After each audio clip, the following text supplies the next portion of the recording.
जय हिंद दोस्तों। देखिए, आप लोगों का बहुत ज्यादा कमेंट आ रहा है कि सर जो एसएससी का जो नया वैकेंसी निकला है एसएससी फेज 10, तो उसको लेकर के विद्यार्थियों का बहुत ज्यादा डाउट है कि यदि मान लेते हैं कोई स्टूडेंट पोस्ट कोड चुनता है, जैसे वो पोस्ट कोड चुन लिया NR 620 मान लेते हैं उदाहरण के तौर पर, तो यदि वो NR से फॉर्म भरेगा या ER से फॉर्म भरेगा या फिर CR से फॉर्म भरेगा, तो उसका एग्जाम सेंटर कहां पर होगा, उसको कौन सा एग्जाम सेंटर चुनना होगा, और दूसरी बात उसकी पोस्टिंग कहां पर होगी।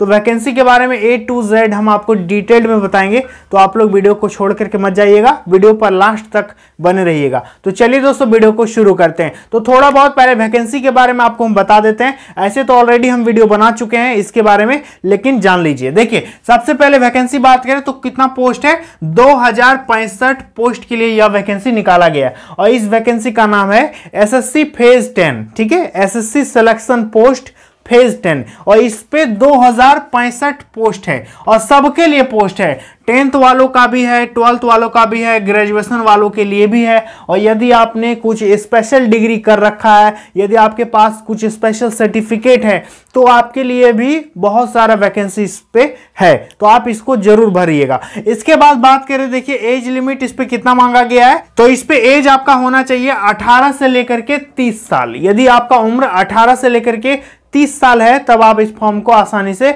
भर सकते हैं। और रही बात उम्र में छूट की, तो ओबीसी वालों को 3 साल का उम्र में एज रिलैक्सेशन दिया जाएगा, और SC ST वालों को 5 साल का उम्र में छूट दिया जाएगा। समझ में आ गया।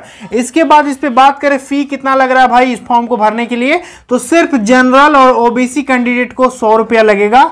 जनरल और ओबीसी कैंडिडेट को सिर्फ 100 रुपया लगेगा।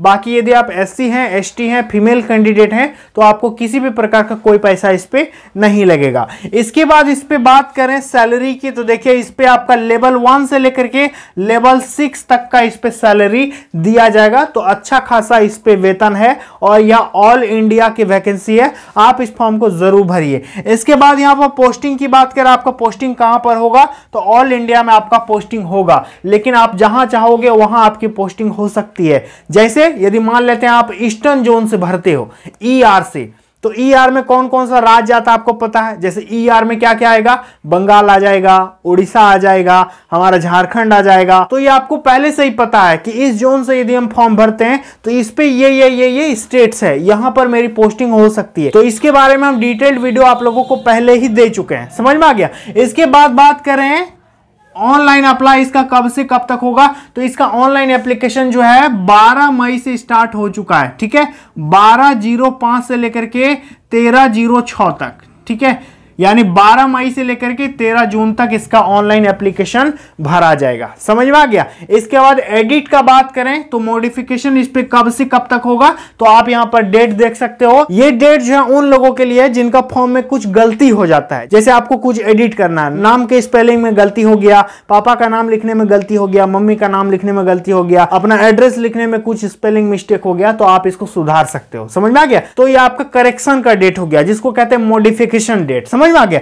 इसके बाद एग्जाम डेट बात करें तो इसका एग्जाम जो है अगस्त में होने वाला है, अगस्त 2022 में इसका परीक्षा होगा। ठीक है, इसके बाद इस पे सिलेक्शन प्रोसेस क्या है, तो देखिए इसका सिलेक्शन प्रोसेस बहुत सिंपल है। CBT होगा, कंप्यूटर बेस्ड टेस्ट। इसके बाद आपका डॉक्यूमेंट वेरिफिकेशन होगा, लेकिन सब पोस्ट में ऐसा नहीं होगा। बहुत सारे पोस्ट में, अब जैसे मान लेते हैं आप DO के लिए भरते हो, डेटा एंट्री ऑपरेटर, तो आपको स्किल टेस्ट भी देना पड़ेगा। टाइपिस्ट के लिए भरते हो तो आपको टाइपिंग टेस्ट देना होगा। ड्राइवर के लिए भर्ती हो तो आपको ड्राइविंग टेस्ट देना पड़ेगा। आंसू लिपि जिसको कहते हैं शॉर्ट हैंड, तो आपको शॉर्ट हैंड का टेस्ट देना पड़ेगा, है ना। तो यदि आप स्किल वाला पोस्ट चुनते हो तो आपको स्किल टेस्ट देना ही पड़ेगा। लेकिन बहुत सारे ऐसे पोस्ट हैं जैसे MTS, उस पर किसी भी प्रकार का कोई स्किल टेस्ट नहीं लिया जाएगा। तो कई ऐसे पोस्ट है जिस पे स्किल टेस्ट मांगा है, कई ऐसा पोस्ट है जिस पर स्किल टेस्ट नहीं मांगा है। तो जिस पर स्किल टेस्ट नहीं मांगा है ना, तो उस पर सीधा आपका एग्जाम होगा, फिर आपका डॉक्यूमेंट वेरिफिकेशन होकर के ज्वाइनिंग हो जाएगा। लेकिन बहुत सारे पोस्ट में आपको 3-4 स्टेप से गुजरना पड़ेगा। कई सारे पोस्ट में मेडिकल भी हो सकता है। समझ में आ गया। तो ये आपका था सिलेक्शन प्रोसेस। इसके बाद बात करें, देखिए इसका सिलेबस क्या है, ध्यान दीजिएगा। तो इसका सिलेबस है 10th लेवल आप भरो, या 12th लेवल भरो, या फिर ग्रेजुएशन लेवल भरो। 3 लेवल का इस पे पोस्ट है, सब में कोई लेवल का आप पोस्ट भरिए, इस पे आपका 100 क्वेश्चन आएगा और एग्जाम जो होगा CBT मतलब कंप्यूटर बेस्ड टेस्ट, 100 क्वेश्चन आएगा, प्रत्येक क्वेश्चन 2-2 मार्क्स का रहेगा, तो टोटल कितना हो गया 200 मार्क्स का आपका एग्जाम होगा। और इसके लिए आपको टाइम कितना दिया जाएगा, 1 घंटा यानी पूरे 60 मिनट का आपको टाइम दिया जाएगा। समझ में आ गया, 1 घंटा आपको टाइम मिलेगा, कंप्यूटर में ऑनलाइन आपको एग्जाम देना होगा। इसके बाद इस पे नेगेटिव मार्किंग की बात करें, क्या इस पे नेगेटिव मार्किंग है कि नहीं है, तो नेगेटिव मार्किंग बिल्कुल है। इस पे 0.50 का नेगेटिव मार्किंग होगा, यानी 4 क्वेश्चन आप गलत कीजिएगा तो आपका 1 मार्क्स कट जाएगा। समझ में आ गया। इसके बाद इसका एग्जाम पैटर्न देखिए, एग्जाम पैटर्न क्या है, इस पे 4 सेक्शन से क्वेश्चन आएगा। तो पहला आपका हो गया जनरल इंग्लिश, इस पे आपका रहेगा 25 क्वेश्चन। दूसरा है मैथमेटिक्स, इस पे आपका 25 क्वेश्चन। तीसरा है GA मतलब जनरल अवेयरनेस, इस पे आपका GK और करंट अफेयर्स दोनों मिला के आएगा, ये हो गया 25 क्वेश्चन। और रीजनिंग से आपका आएगा 25 क्वेश्चन। टोटल कितना क्वेश्चन हो गया, 100 क्वेश्चन गुना 2 मार्क्स मतलब 200 मार्क्स का आपका परीक्षा होगा। समझ में आ गया।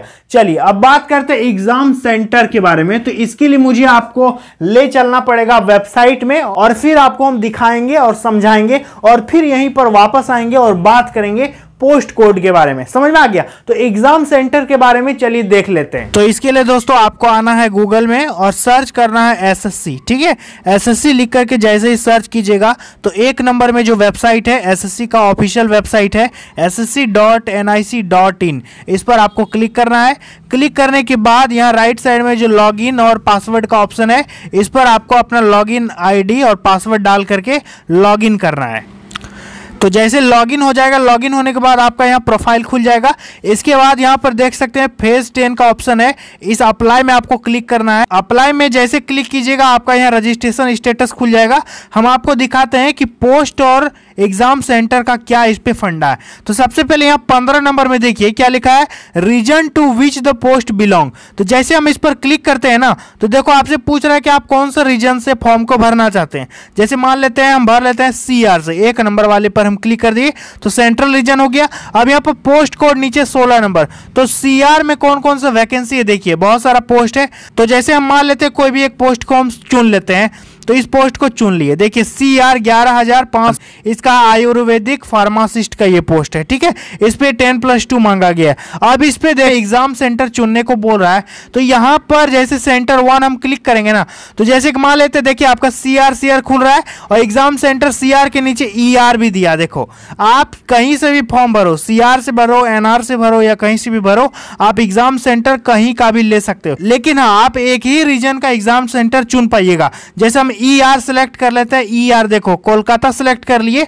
तो आपको 2-3 जो एग्जाम सेंटर का प्रेफरेंस है वो आपको ER से ही चुन के देना पड़ेगा, सेंटर 2 और सेंटर 3। तो देखिए अब आपका सिर्फ ER ही खुलेगा। समझ में आ गया। उसी तरह से जैसे 1 नंबर में हम सेंटर यदि CR ले लेते हैं या NR ले लेते हैं, मान लेते हैं देखो हम ले लिए NER, ठीक है। तो अब ये सेंटर NER से ही देगा, आपको अदर सेंटर फिर नहीं मिलेगा। समझ पा रहे हो, कहने का मतलब एक ही रीजन का आपको एग्जाम सेंटर प्रेफरेंस में देने को मौका मिलेगा। ऐसा नहीं हो सकता कि आप पहला एग्जाम सेंटर CR ले लो, दूसरा एग्जाम सेंटर ER ले लो, तीसरा कुछ ले लो, ऐसा नहीं होगा। हाँ, आप पोस्ट कोड कुछ भी ले सकते हो, किसी भी रीजन से यहाँ पोस्ट चुन सकते हो, लेकिन एग्जाम सेंटर आपका एक ही रीजन में होगा। आप किसी भी रीजन में एग्जाम सेंटर दे पाइएगा। समझ में आ गया। तो दोस्तों जैसा कि आपने देखा कि एग्जाम सेंटर आप कहीं भी ले सकते हो। जैसे मान लेते हैं आप पोस्ट चुनते हैं NR जोन से, यदि फॉर्म भरते हो ना, तो आपको कोई जरूरी नहीं है कि NR जोन से ही आपको एग्जाम सेंटर चुनना पड़ेगा,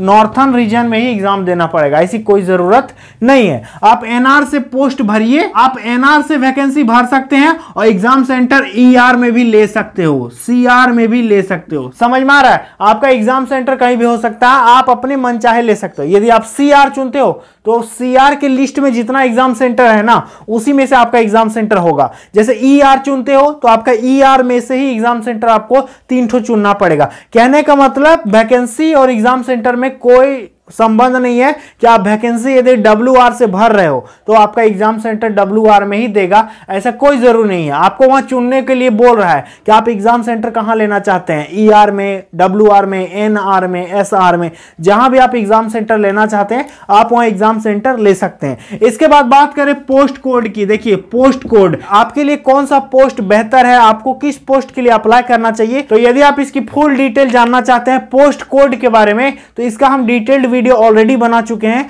जिसका लिंक नीचे डिस्क्रिप्शन बॉक्स में दिया है। यदि आप पोस्ट कोड को लेकर के कंफ्यूज हैं तो आप इस वीडियो को जाकर के जरूर देखिएगा, जिसका लिंक नीचे डिस्क्रिप्शन बॉक्स में दिया है। और इस विज्ञापन से संबंधित यदि आपको किसी भी प्रकार की कोई जानकारी चाहिए तो आप कमेंट सेक्शन में जरूर बता दीजिएगा, इसके बारे में हम स्पेशल वीडियो आप लोगों को बना करके दे देंगे। और इस चैनल पर आप लोगों को सिर्फ जॉब्स का अपडेट दिया जाता है, तो आप लोग चैनल पर यदि पहली बार आए हैं तो सब्सक्राइब कर सकते हो और मुझे सपोर्ट कर सकते हो, ताकि यदि किसी भी प्रकार का वैकेंसी का अपडेट आएगा तो आप लोगों तक हम जरूर पहुंचा पाएंगे। ठीक है, तो चलिए दोस्तों मिलते हैं नेक्स्ट वीडियो में बहुत जल्द, तब तक के लिए बहुत बहुत धन्यवाद।